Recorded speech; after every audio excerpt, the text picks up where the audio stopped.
about changing locations and shit. Man, get into this motherfucking bag. Stand on the way I made. Sacrificing time for this shit. Man, I got a plan. Tried to tell niggas years ago. They ain't understand. Riding by myself and it's cool. I'm all in my head. Everything in life you can't replace. I build relationships. Pretty little smile make a nigga wanna lock it in. We met the same time I lost a friend. We should try again. You been on my mind. You should hop in. I ain't gon' hurt you, baby girl. You know we locked in. Used to be on FaceTime calls on the regular. Never made time, landed on my busy schedule. Now every time I hit the bay, you know I think of you. Working on your Henny the Moore reporting live from the liquor store, man. And when all three of us come together, man, it's Cowboys Uncut. Scottis. West Coast Cowboy in the middle, the Kanye West of this content stuff. And I'm a day one type of girl. Ain't nothing wishy-washy over here. I don't jump around, stick to one side. Yeah, the silver, the blue, we got them in their feelings. That star on the field, come pay the D a visit. They say it's hatred, is it? I call it hate and simping. Cause if we wasn't that hating, they wouldn't be in our business. Listen, West Coast say the water tastes better. The fan base go harder, and all the ladies get wetter. Yeah, that's how it is when you straight reppin' for Dallas. We get it in the trap, and landlord tell us what's happening. No explanations in no shape, form, or fashion. When Henny drop the stats, ain't nothing else to be asking. Them numbers don't lie, that's why your argument dry. And we still got them rings, you got your eyes on our prize.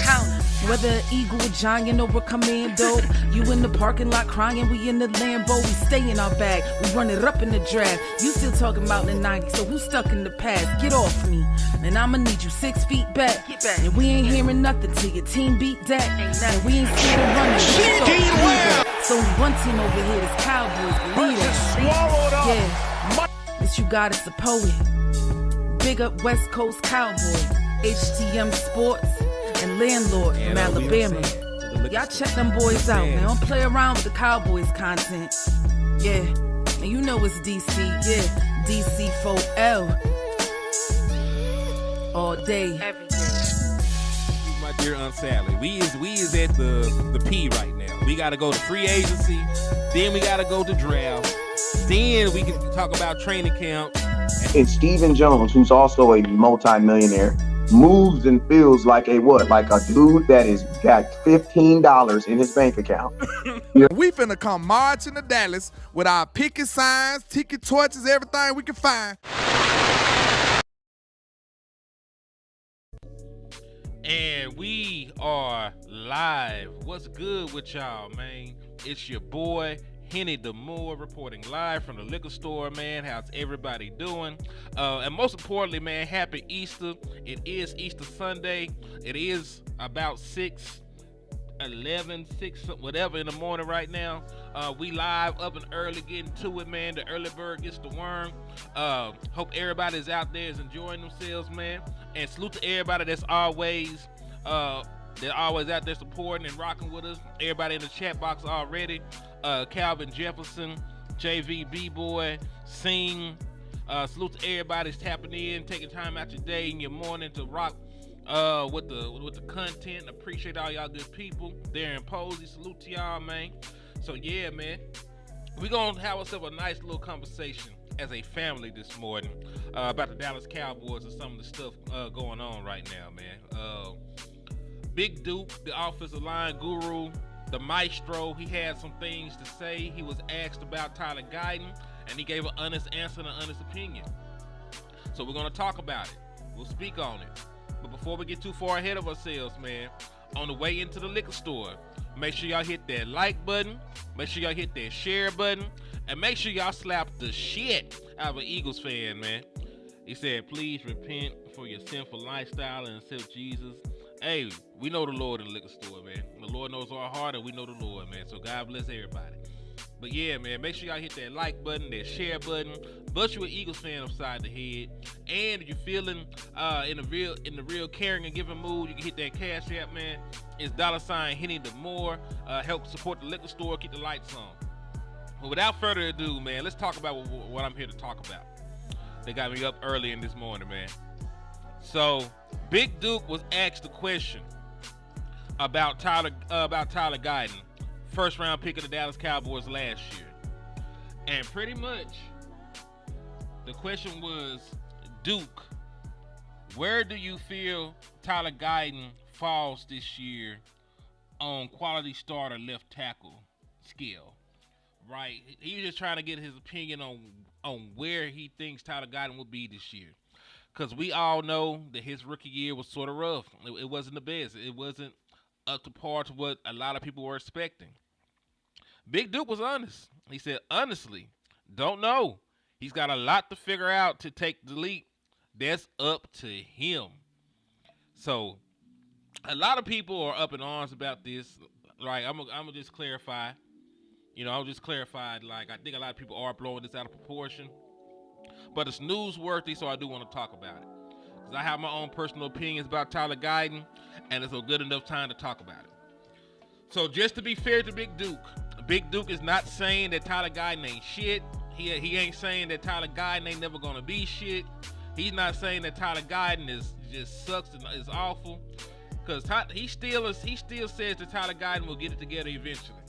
He's just saying, like, to take the next step, to improve, to do the things he needs to do, to be a consistent starter at the NFL level, are all things that are in control of Tyler Guyton. He's saying that all that stuff is up to him, right? He's not crucifying him or anything like that right now.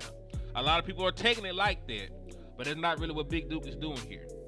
But what I'm going to do is, shoot at Tyler Guyton just itsy titsy wit, because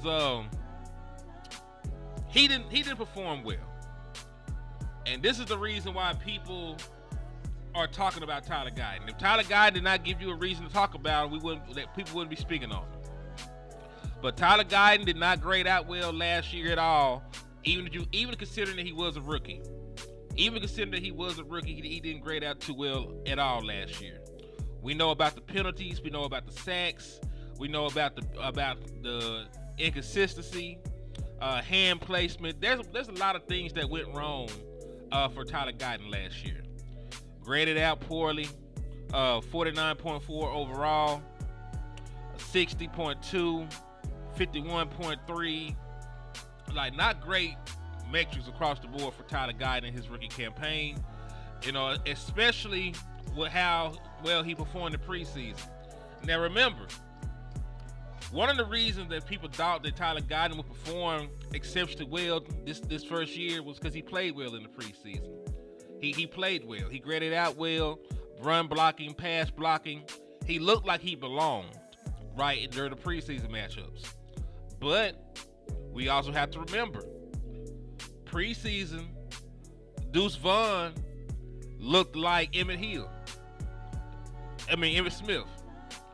Like, he looked like Emmitt Smith in preseason. That man was out there shaking dudes, hitting dudes with spin moves.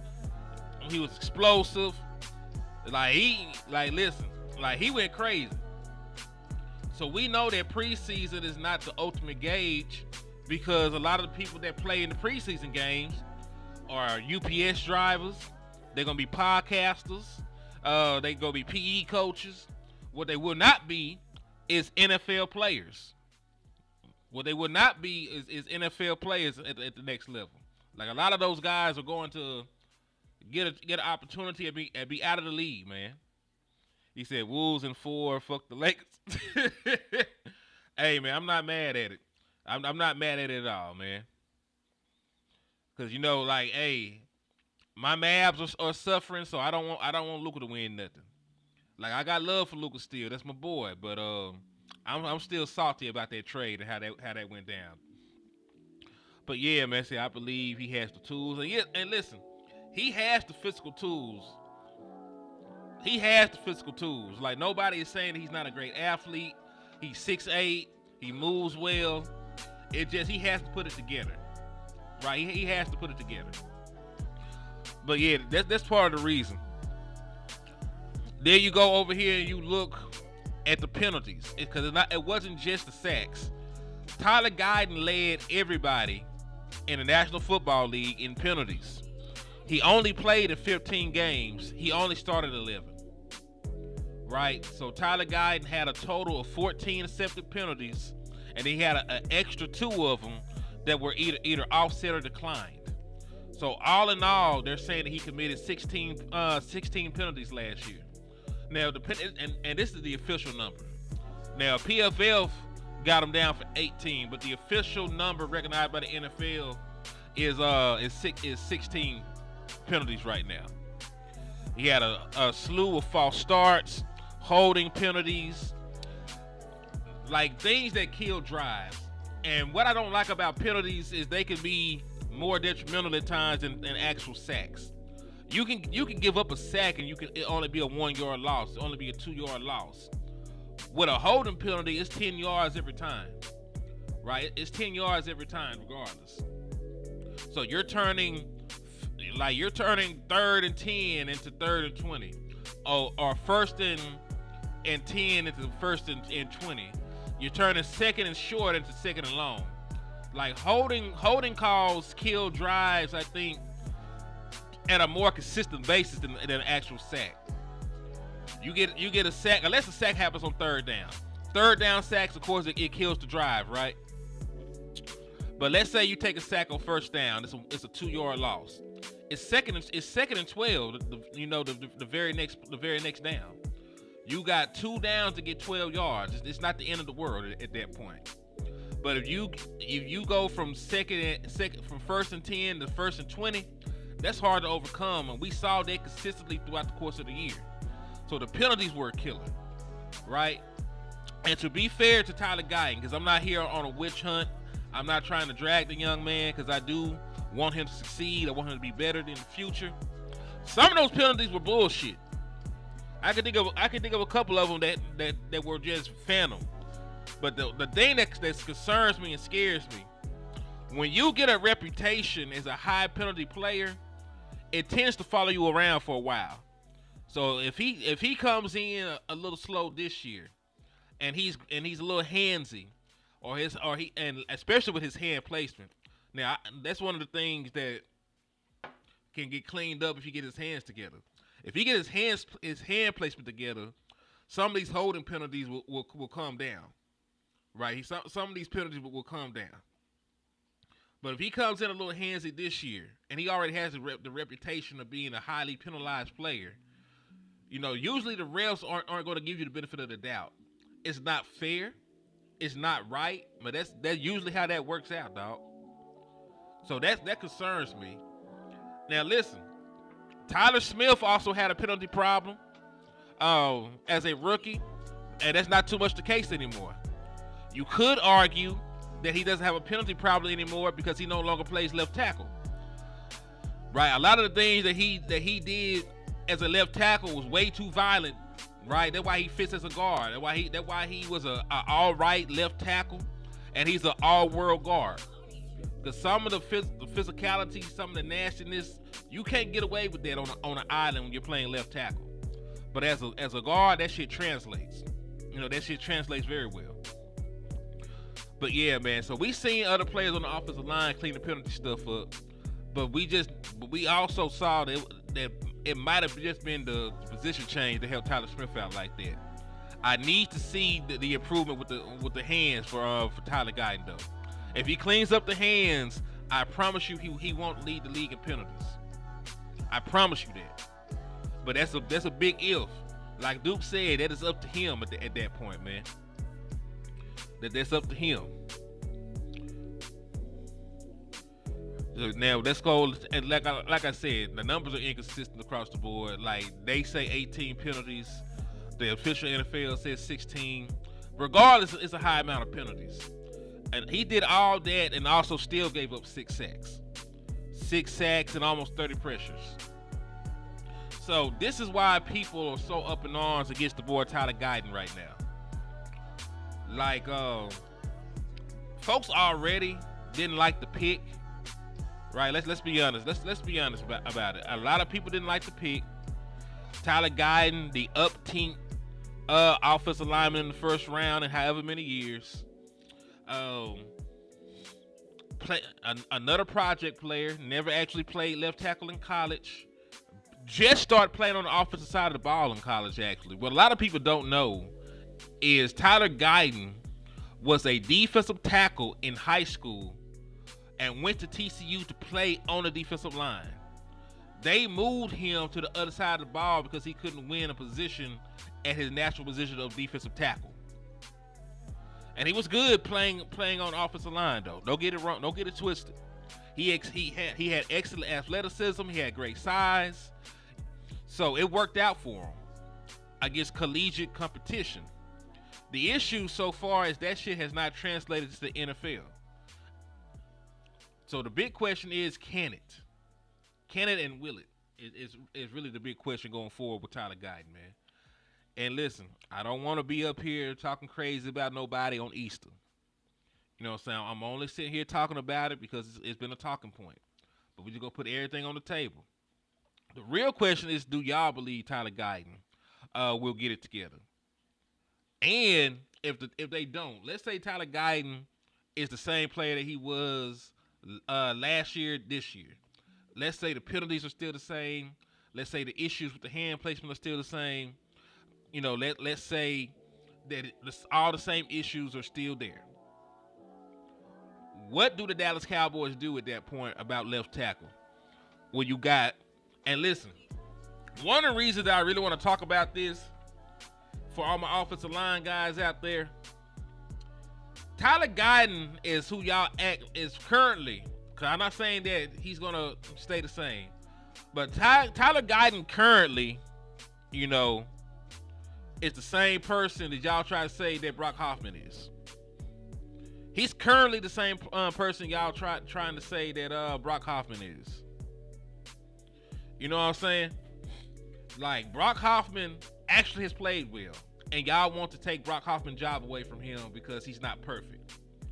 If you switch the roles and Tyler Guyton was the undrafted, was the 7th round pick, undrafted free agent, whatever the hell he is, and Brock Hoffman was the 1st round pick, y'all would be saying that they did it again, y'all. They found another great offensive lineman. Brock Hoffman, like, I don't get it, man, because I don't think it's fair. Because the guy that actually has good production, the guy that actually doesn't give up a bunch of sacks, the guy that grades out well, the guy that plays with confidence and nastiness, that's the guy that you want to replace when your actual weak link on the offensive line is Tyler Guyton. Tyler Guyton is actually your weakest link on the offensive line, and nobody is talking about it. Nobody wants to bring it up. Nobody is acting like it's an issue. The only thing people will say is he's a rookie and give him time, he'll get there. What if he doesn't? Let's play devil's advocate, dog. Let's play devil's advocate real quick. What if Tyler Guyton isn't shit? Right? Let's say Tyler Guyton just ain't it. Let's just say that Tyler Guyton doesn't get it together. Had limited work at the position on the offensive side of the ball, never played this position before in his life. Better suited being the right tackle. Let's say that Tyler Guyton does not pan out at left tackle. What now? What now? What's the move to fix the offensive line if Tyler Guyton just ain't it? You can say what you want. You can say what you want to say about Brock Hoffman, but you can hide. Even if Brock Hoffman ain't like that, and I think he is. I think he's going to be a good guard in the National Football League. You can hide a guard because he's in between the right tackle and the center. There are things you can do schematically to offset that. There's not too much you can do with a left tackle.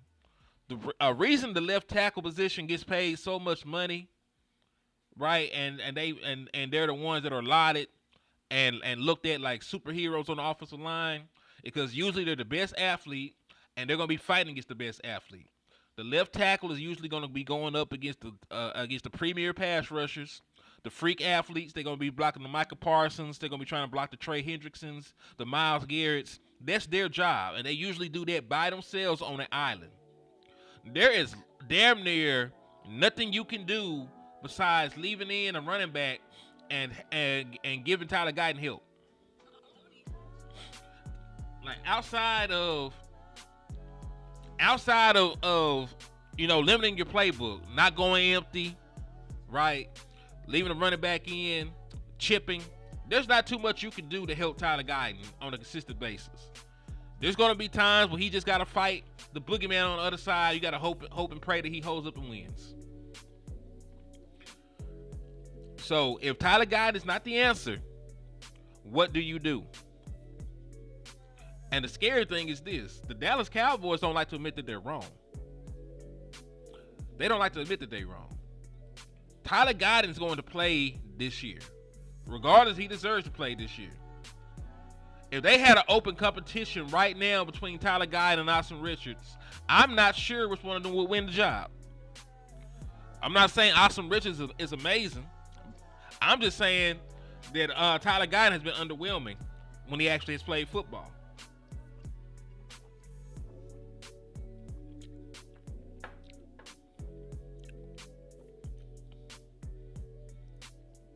And see, this thing. Move your all-world guard to left tackle where he's not as if. Because listen, that's an idea, but I want us to compartmentalize that and say what that actually is. You would be moving your best offensive lineman from his best position to play left tackle. Where he's just all right. He's okay. He's decent. So now you'll still have a subpar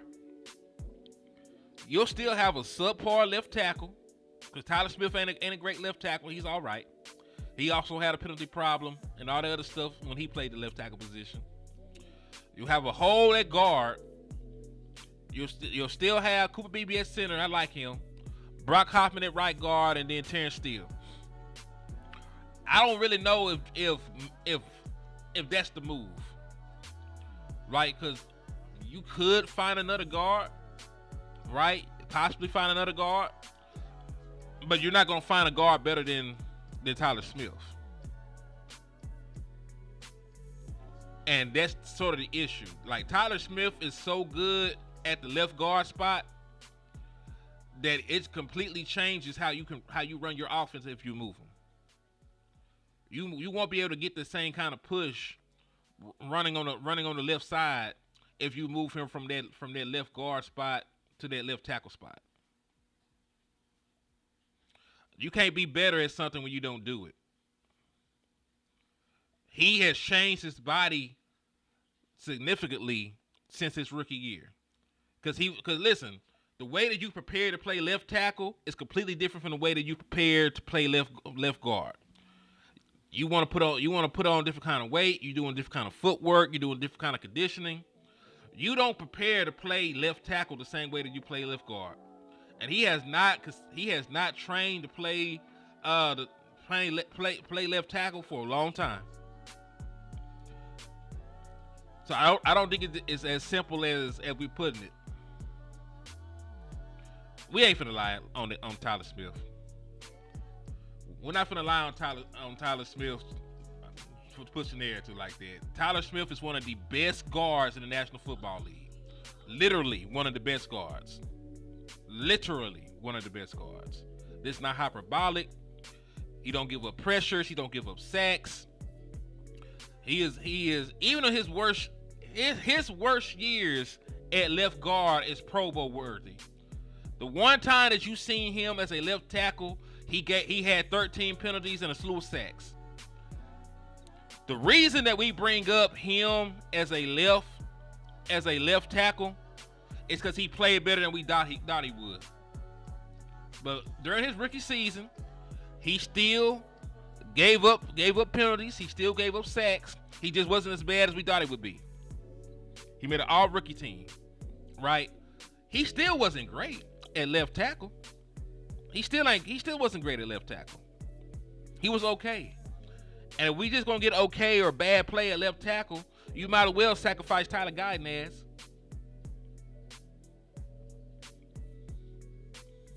They said you could tell it was the culture when the whole line has declined, which is fair. You could tell me, Henny, Tyler Guyton gonna be better. He's gonna be better this year because the coach is gonna be better. He's gonna get what he need in house. They're gonna help him with his hand placement. They gonna help him with his keys. They gonna help him with everything. Right? He gonna be a much better left tackle this year, Henny. I'll give you the benefit of the doubt. Because Solari shouldn't have been the damn offensive line coach anyway.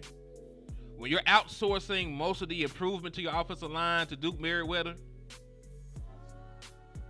when you're off, well, listen, guy was bad as hell. He was awful. But if you're telling me that one of the reasons your offensive line has struggled to develop has been because of Mike Solari, I'll hear you out. Because think about the other offensive linemen that left your team and what they're doing and how well they're doing outside of Dallas. Think about Connor McGovern being a Pro Bowler. No, we're talking about football. We're talking about Tyler Guyton and the Dallas Cowboys. But yeah, man, like think about what these other guys are doing that left Dallas. Think about Connor McGovern being a Pro Bowler. Think about Tyler Biadasz holding down the middle of an offensive line that went to an NFC Championship game. Think about how all these guys are playing right now away from Dallas. The Connor Williams, who was getting all, and I say it every time, before the injury, Connor Williams was getting all pro consideration. He was getting all pro consideration.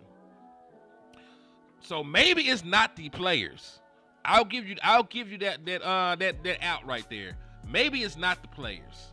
Because we seen past offensive linemen leave Dallas play well, play above what they did in Dallas. So maybe it's not the player. You got the Wolves in 6. Shit, fuck the Lakers. Listen, you would never mistake me for a Lakers fan. Fuck the Lakers. I ain't tripping.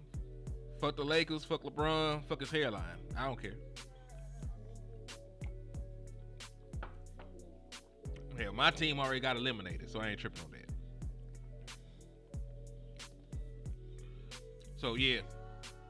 When you look around and you see these other offensive linemen, them being good around the National Football League, and us one of them gone, everybody over here one of them gone, it tends to make me believe that you're not developing your players well. You're not developing your players well if that's the case. If they're leaving and they're going and being successful elsewhere, and you had them in house and you didn't know what to do with them, that sounds like a personal issue. That sounds like the problem is within the organization. The phone call is coming from inside the house. Right? Those are issues that you have.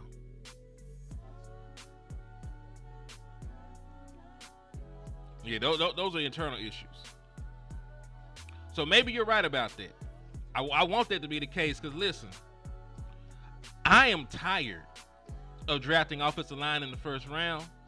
Not because I don't value the trenches, not because I don't value the ability to run the football or protect the quarterback, because we know those are very key components to winning football games at a consistent level.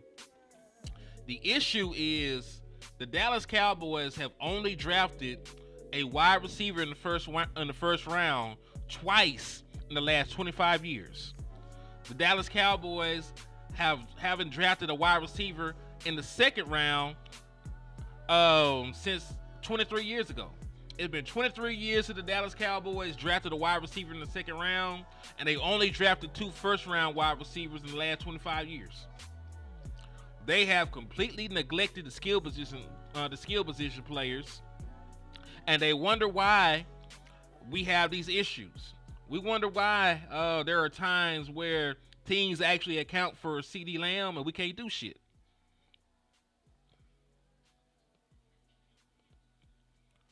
Like there are times where everybody else gets these one-on-one opportunities and they never win. Now you could say, hey, when we had Amari Cooper and CeeDee Lamb and Michael Gallup, Dak had them for 7 games. He got hurt. Gallup got hurt. There was a period where Amari Cooper was out for COVID. There was a period where CeeDee Lamb had to miss like a game and a half for a concussion. Dak has only played with that tandem of 3 wide receivers for 7 games. And then, when we thought we were finally finna get those guys together for a full season, they traded away Amari Cooper for a box of Kleenex. So I'm just saying, man, like, people are frustrated because the Dallas Cowboys have neglected one of the most important positions in the National Football League. A lot of people call it sweets and candy. No. You throw the ball, even teams that run the ball, by the way, throw the ball about 55 to 60% of the time. You mean to tell me in a league where you throw the ball more than you run it or do anything else, you do not have guys that can consistently get open and guys that can consistently make catches? That's the issue that I have with the Dallas Cowboys. They neglect pass catchers in a passing league, and I don't like that. I don't like that at all. Because remember, even the teams that run the football got skill position players. The 49ers did not go out there with just Christian McCaffrey. They had a Deebo Samuels. They had a Brandon Ayuk. They had a Kittle. They just spent a first-round pick on another wide receiver. They might be spending a first-round pick on a wide receiver this year. The Eagles brought in Devontae Smith, traded for A.J. Brown. They made numerous trades to try and bring in other pass catchers to supplement their third wide receiver spot. Like, they're not just resting on their morals and say, hey, we got a run game. We don't need weapons. We don't. No. They don't do that. No other team has done that. That's not really what teams do. They build an offensive line. They use a first round pick. They get the cornerstone for their offensive line. They draft and develop really well round 2 to round 3, and they sign free agents. That's what they do to fill out their offensive line. We're the only team that thinks that every offensive line pick gotta be a premier first round pick. We're the only team that thinks that. And guess what? We're also the only team that hasn't been to a damn championship game in the last 30 years. And in NFC, we're also the last team to not make it back to a championship game. You can't name nobody else on the 49ers offensive line other than Trent Williams. Y'all don't know them niggas. You got to Google that shit. He said Gilmore is still out there, linebacker in the 5th or trade back in the 1st, get an extra 3rd. The only way I'm trading back in the 1st is if we're targeting Emeka Ibuka. If we're trading back, and the goal is like and the goal is one of these wide receivers, I'm good. I'm just staying 12 and get Matthew Golden. The only way that I'm trading back is if Emeka Ibuka and Luther Burden are both on the board, Matthew Golden and Ted McMillan are gone, and I can safely trade back and still draft one of them boys. You know what I'm saying? Oh yeah, happy 420. Hey, I know there's some conflicted ass niggas today. It's 420 and it's Easter Sunday. I know some of y'all are out there conflicted. Some of y'all is conflicted right now, man.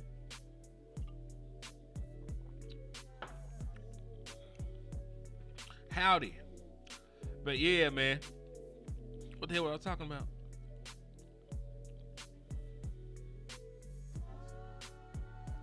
But yeah, man, Dallas Cowboys. I'm not trying to trade back unless the target is clear. And listen, it depends. I would rather trade back late in the 1st round. If Amari Hampton is the target, I would rather trade back late in the 1st round. Get me a haul. I want their 2nd and their 3rd round pick. I'm trying to trade back to like 25 or some shit. If the target is Amari Hampton, I would trade back to 25. Get they 2nd and they 3rd round pick, and then I'll take Hampton. You know what I'm saying? But I need a lot of assets if I'm moving back, because I like Marvin Hampton, but because this running back class is so loaded, because you got Quinshon Judkins, because you got Caleb Johnson, because you got Travion Henderson, because you got this litany of great talent that might be available for you in the second round at running back, I'm not as keen to spend first on a Marvin Hampton. I think he'll be a future All-Pro. I think he'll be a great player. I think he'll be a franchise back. I think that whoever drafts him will fall in love with him. Like he'll be the cornerstone for a franchise. He can carry offense. I believe that. I just believe the Dallas Cowboys are so full of holes that I might stay pat, draft a wide receiver, or I might trade back and get extra assets. But it's tough because he is a great player. Yeah, Martinez. It's a loaded draft class at running back. I'm not saying they fucking with a picture of Marvin Hampton, right? I'm not saying that they fucking with a picture of Marvin Hampton. I think he would be running back one if it was a different draft. But the Dallas Cowboys got too much shit going on right now to draft a running back in round one not named Ashton Jeanty. Ashton Jeanty, I could take it, I could sleep. On Marvin Hampton, I would need to move back, get some extra draft picks to make it make sense. He's superb though. Don't get it twisted.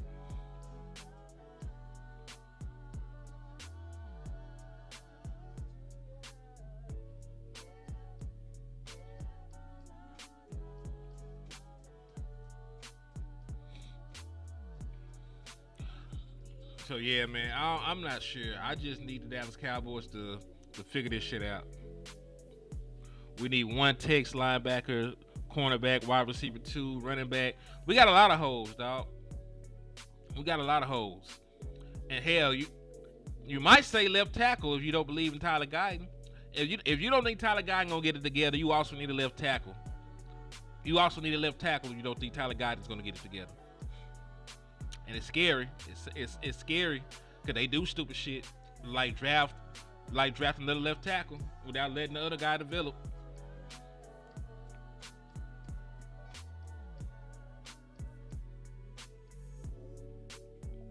I don't think Cowboys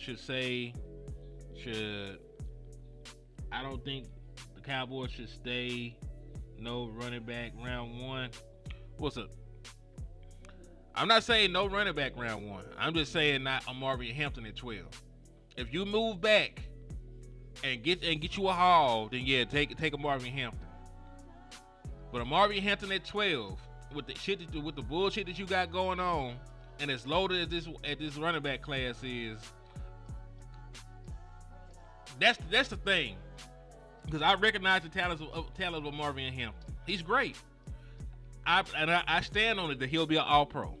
Right? That's not the issue. The issue is what is better for the Dallas Cowboys right now?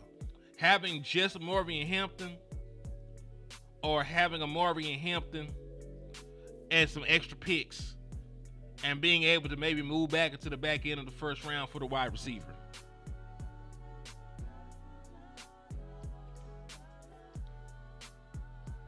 It said that he had hurt the Cowboys bad. Some of these decisions have been off for damn show. Some of these decisions ain't been great, man. But this is the thing, though, Charles. One of the reasons why I don't want to give up on Tyler Guyton just yet is if the next guy struggles, are we gonna move off of him? Are we gonna move off of him as well after one season? Because these guys, the left tackle position is the hardest thing to play on the offensive line. You're by yourself on an island. You're going up against the best athletes. You can't really be schemed to be helped a lot of times. especially when teams are running wide 9 and shit like that to try to isolate you. So, it's tough. So I don't want to give up on him too quick. But at the same time, I can't sit here and act like I don't see him getting his ass whooped. You know what I mean?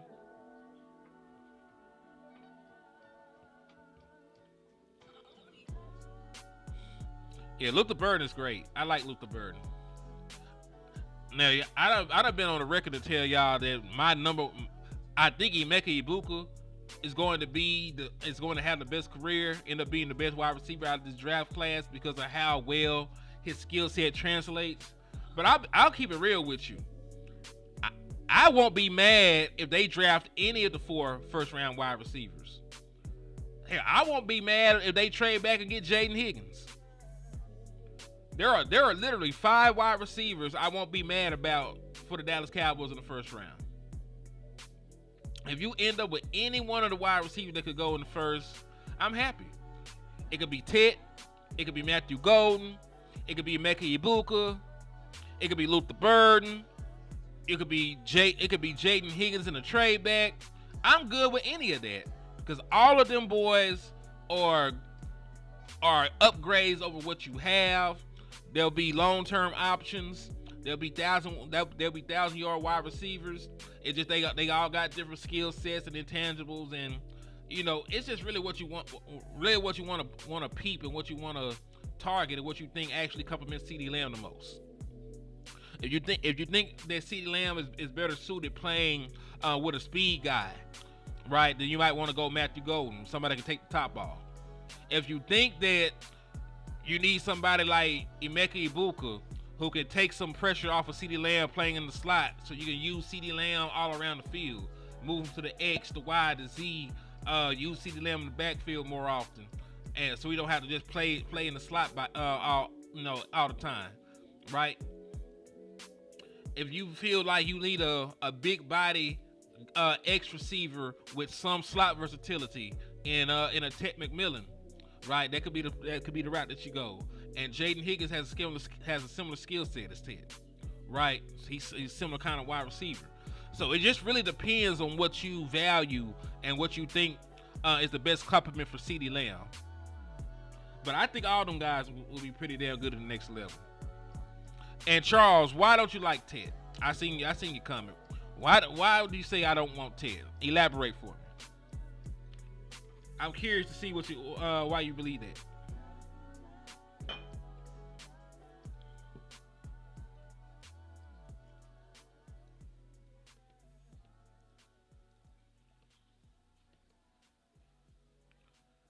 My next question to y'all before we talk about Tyler Guyton is also one of the reasons why I don't know if I really want to trade back. Because this is Will McClay's track record when he drafts anything in the top 25, and this is his track record when he drafts anything in the back half of the draft. When he drafts in the top 25, he got you a Tyler Smith, an All-Pro, Micah Parsons, All-Pro, CeeDee Lamb, All-Pro, LVE. I know he got hurt. He was an All-Pro. Ezekiel Elliott, All-Pro and rushing leader. Zach Martin, future Hall of Famer. So when Will McClay drafts in the top 25, he don't really miss. The only guy you can say is a miss on this list is Leighton Vander Esch, and Leighton Vander Esch got hurt. When Leighton Vander Esch was healthy, listen, I know y'all don't remember this, but when Leighton Vander Esch was healthy, Shannon Sharp was calling the boy Brian Urlacher. That's how well that Leighton Vander Esch was playing before he got injured. Shannon Sharp called the boy Brian Urlacher. That's how well he played. So I'm not even going to say that LVE was a miss. He just got hurt. Because every single one of these top 25 picks that he has had have gone on to become All-Pros and Pro Bowlers. Not so much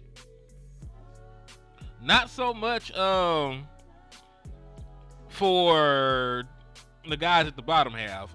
Outside of the top 25. Outside of the top 25. Tyler Guyton. We just did an entire show about whether he gonna get the shit together or not. Maji Smith, I need not say nothing. Taco Charlton, we know that he ain't set up too many taco shops like he was talking about. Then Byron Jones, who they drafted, played out of position, and pretty much wasted the man's career. So listen, for the people that talk about moving back, I'm damn sure not moving out of the top 25 given this. Like, I'm not moving out of the top 25 knowing what I know about the track record of our current talent evaluator. I'm not taking a shot at Will McClay. I'm just saying he ain't got it right in the bottom 25. No, top 25, yeah. I'm down with it. And Charles, I have to disagree with you on that. Because I watched every single snap target of Tech McMillan this year. One of his skill sets that people don't give him enough credit for is his route running. I know people believe that he's just dome topping people and he's just out jumping people. He's so much. That's not how he wins most of the time.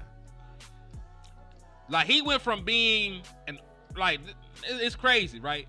He went from being an overrated route runner to now he's an underrated route runner. The way that people downplay how well that Tech McMillan runs route. He is a good route runner for somebody that is 6'5". I'm not saying he's CeeDee Lamb. I'm not saying he's Devontae Adams with the routes. He's a good route runner for a 6'5" dude. Now, slow, I don't know about slow. Is he a burner? No, he's not finna just line up and run past nobody. He also ain't slow. When you're that big and you can get up to 20 miles per hour, you're moving. Like, you're moving. He's been clocked in the game at over 20 miles per hour. Now, and let's just talk about straight line speed. You're talking about acceleration and shit like that. Maybe his get off is a little slow. Yeah, but you also got to think of what you're looking at. You're looking at a 6'5" guy move. It don't look like he going anywhere, but you also don't see too many people catch him either.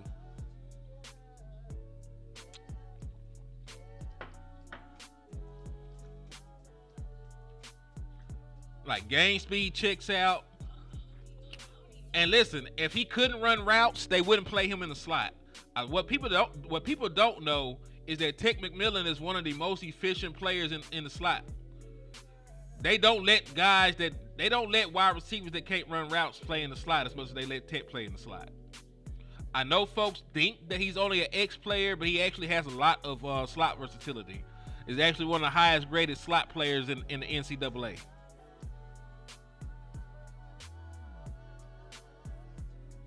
He ran a 4.5. He ran a 4.55. For reference, CeeDee Lamb ran a 4.51. Like, 4.5 is all you need in the National Football League at that height. I promise you, that's all you need. That Henry Travis Frederick was a hit in the back of the draft. I don't think Will McClay drafted Travis Frederick, did he?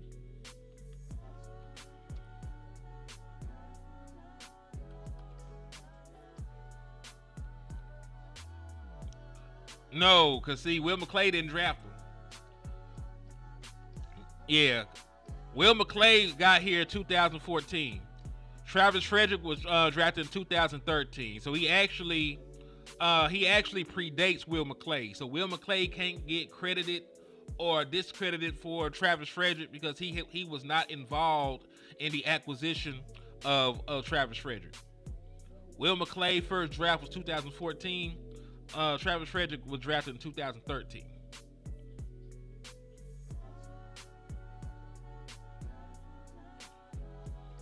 But you are right. He's a late round pick that worked out.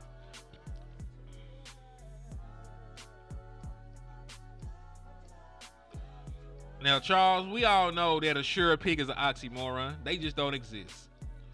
How many players that are supposed to be can't miss prospects were misses? A lot of them, most of them. A lot of these guys are going to be busts. Right? A lot of these guys are going to be busts. So I'm not gonna shy away from a talent because I'm scared that they're not gonna work out. If you scout the guy and you personally believe in the intangibles and in the ability and the production and what you've seen on tape, and you spend a countless hours doing the leg work, no, listen, they don't just go by the film. They go take a look at your family. They go take a look at what you did outside the field, because they're going to be investing millions and millions and millions of dollars into you. So they did all that leg work, and they still believe in you. Just take the pick. Just take the pick. It's about a 50-50. It's about a 50-50 chance of it working out for you any damn way. But think about it like this: even if he's good, what if he gets to the NFL and he become injury prone and he barely plays? He would still be considered a bust. Like there's too many factors in it to be scared of it. Like you could draft the perfect prospect and then some off the field shit happens, right? Hell, take him like Henry Ruggs was on pace to have 1,100 yards the year that incident happened with the vehicle and the lady. You know what I'm saying? Like anything can derail your career to where it comes back being a bad pick.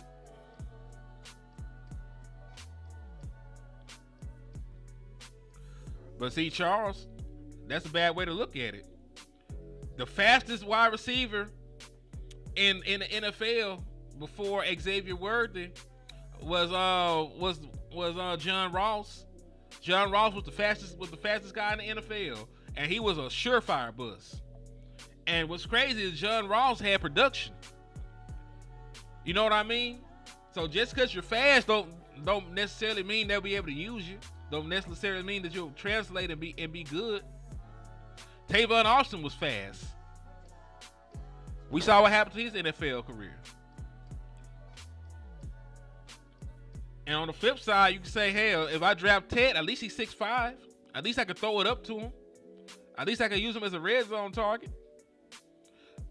There's always pros and cons to weigh with these prospects. I get what you're saying, because I do believe the Dallas Cowboys need speed. Outside of what's my boy outside of Turbo Turpin. So I get what you're saying. Yeah, Darius Hayward Bay, and I liked him coming out. See what I mean? There's no way to insulate yourself from a buzz. Either they got to end them to play in the NFL or they don't.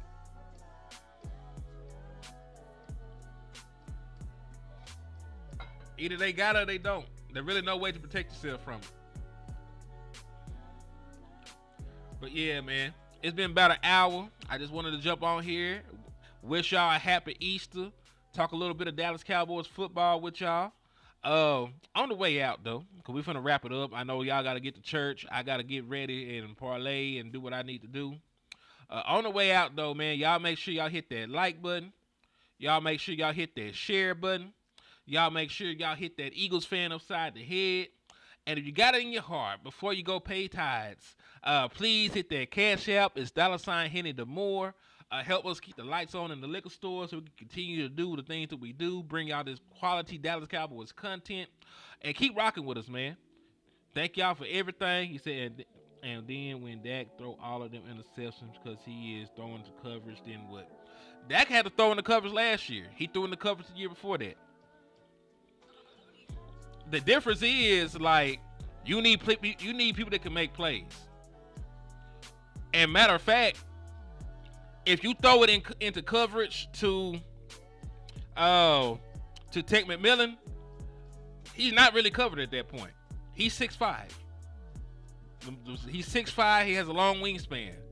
Those windows are much bigger with him. Matter of fact, you don't want to throw a contested ball to Matthew Golden. Matthew Golden is the guy that's 5'11". The smaller you are, the less you want to throw contested balls to him. So if you gotta throw a tight window throws, you might well throw to the 6'5" dude that can catch and can run routes. Especially if they're gonna keep doing them comeback routes. If they gonna keep doing them comeback routes and shit, you damn right. We probably need Ted. It's damn sure easier to box somebody out on a comeback route when you're 6'5" than when you're 5'11". It said Lamb 6'2". Lamb isn't the one getting covered. They can't cover CeeDee Lamb. That's why they bracket him. That's why they bracket CeeDee Lamb. That's why they play CeeDee Lamb in the slot. CeeDee Lamb does not get covered. CeeDee Lamb is one of the wide receivers that get open the most in the National Football League. It's everybody else. It's everybody else that has issues. And no, Golden does not run the best route. Emeka Egbuka does. Go check out his film. Go check out his film from this year and check out his film from 2022. Emeka Egbuka is the route technician in this draft class. Matter of fact, when it comes to route runners, it's Emeka Egbuka, then it's Kyle Williams. Matthew Golden can run routes. He ain't fucking with those two. And this is coming from somebody that would do cartwheels if we drafted Matthew Golden. Don't get it twisted. I fuck with Matthew Golden. But we talk about just pure route running. It's going to be Emeka Egbuka and Kyle Williams as the best routers in this draft. But yeah, man, thank y'all for everything. Thank y'all for the love. We still pushing. Hey, what's up with you, Tuck? They were tapping in and showing love, man. Yeah, we finna jump off, man. We've been on for about an hour, man. God bless America. God bless the Dallas Cowboys. And we rocking, man. We gonna holler at y'all. Happy Easter. And I will see y'all on the other side, man. Peace. God bless. And fuck the Eagles.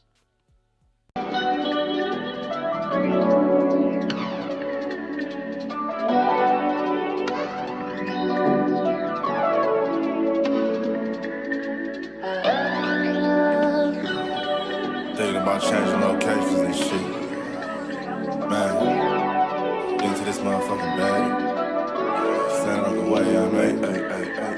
Sacrificing time for this shit. Man, I got a plan. Tried to tell niggas years ago. They ain't understand. Riding by myself and it's cool. I'm all in my head. Everything in life you can't replace. I build relationships. Pretty little smile make a nigga wanna lock it in. We met the same time I lost a friend. We should try again. You been on my mind. You should hop in. I ain't gonna hurt you, baby girl. You know we locked in. Used to be on FaceTime calls on the regular. Never made time, landed on my busy